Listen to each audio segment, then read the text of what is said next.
Hello అండి, hi అందరికీ నమస్తే. Welcome back to kitchen and children channel.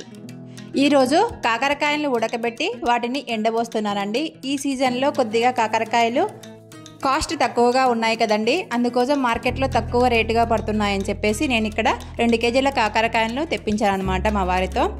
First ఈ 2 కేజీల కాకరకాయల్ని మనం బాగా వాష్ చేసి తర్వాత ఇలా చక్రాల్లాగా కట్ చేసుకోవాలండి. మనము అంటే అంత మందం లేకుండా అంత పలసాగా లేకుండా మీడియం సైజులో కట్ చేసుకోవాలండి. అన్నింటినీ కట్ చేసుకొని ఒక గిన్నెలో వేసుకోవాలి.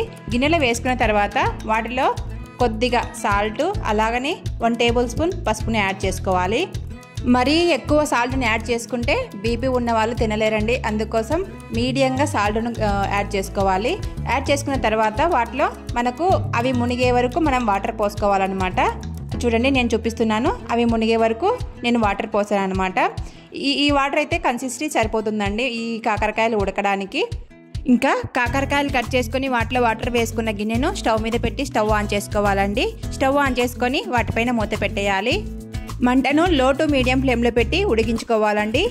మనకు వాటర్ అంతా కాగి అవి ఉడుకు పట్టడానికి ఒక 15 నిమిషాలు అయితే టైం పడుతుందండి. 15 నిమిషాల తర్వాత చూడండి ఉడుకు పట్టేశాయి. కాకరకాయలు అనేవి బాగా ఉడుకుతున్నాయి.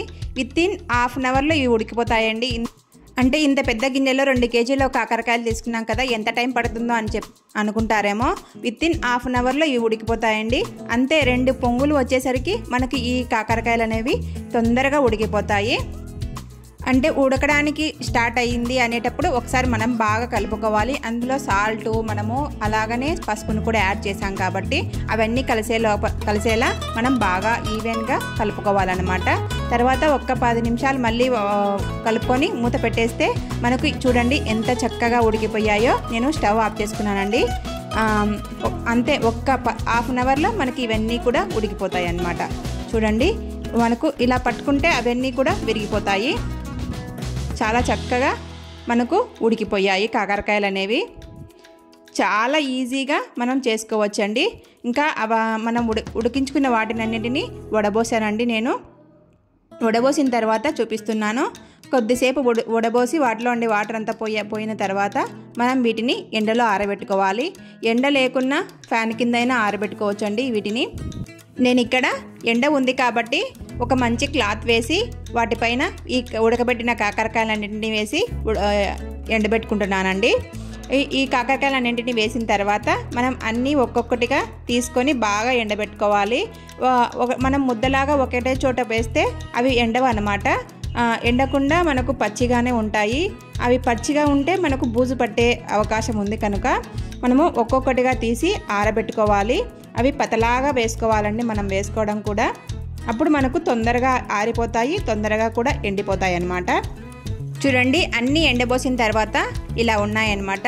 నేను ఇంకా కొంచెం పతలాగా వేయాల్సింది, ఇంకా ఆడికే నాకు కొంచెం టైం ఎక్కువ పట్టిందండి. అందుకోసం నేను ఆడి వరకు పతలాగా వేసుకున్నాను. అన్నీ ఎండిన తర్వాత ఎన్నైనాయో చూడండి. మనము 2 కేజీల కాకరకాయలని తీసుకుంటే 1/2 కేజీ కాకరకాయలు వచ్చాయన్నమాట. ఇవి ఎండడానికి నాకు 2-3 డేస్ పట్టిందండి. అంటే నేను ఎండ ఉన్నప్పుడు బయట పెట్టాను, ఎండ లేనప్పుడు ఇంట్లో ఫ్యాన్ కింద ఆరబెట్టుకున్నాను అనమాట. చాలా ఈజీగా ఆరిపోయాయి. ఎంత పెద్ద స్ట్రెస్ కూడా లేదండి. ఇక తర్వాత నేను ఎండిన తర్వాత అన్నింటినీ తీసుకొని వచ్చి ఇంట్లో వేయించుతున్నాను అనమాట. ఈ కాకరకాయలు డైలీ పప్పులోకి సైడ్ డిష్గా చాలా టేస్టీగా ఉంటాయండి. అంటే పప్పు ఒకటే చేసుకొని మనం తాలింపు లేకుండా చేసుకుంటూ ఉంటాం కదా, అప్పుడు మనకు సైడ్ డిష్గా చాలా టేస్టీగా ఉంటాయి, చాలా ఈజీగా ఉంటాయి, చాలా హెల్దీ అండి. ఎస్పెషల్లీ డయాబెటీస్, మనకు కొద్దిగా చేదు ఎక్కువగా తినే వాళ్ళకైతే చాలా టేస్టీగా ఉంటాయి, చాలా హెల్దీ అన్నమాట. మనము ఇలా వేయించుకున్న తర్వాత మనం పప్పులో తినేటప్పుడు కొంచెం చేదు కూడా అనిపించదండి. పిల్లలు కూడా చాలా ఇష్టంగా కూడా తిన్నారనమాట మా ఇంట్లో.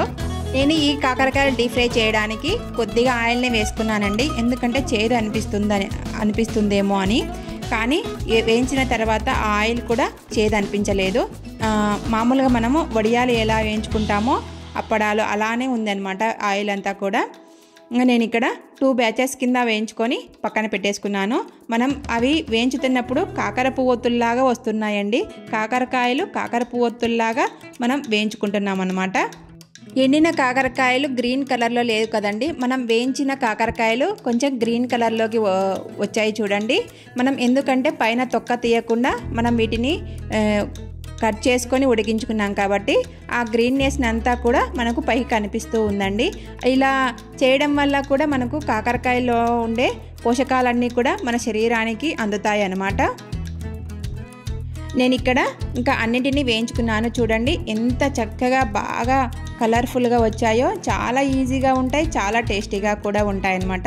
ఈ కాకరకాయలనే కాదండి, మనము దొండకాయలను కూడా ఇలా చేసుకోవచ్చు అనమాట.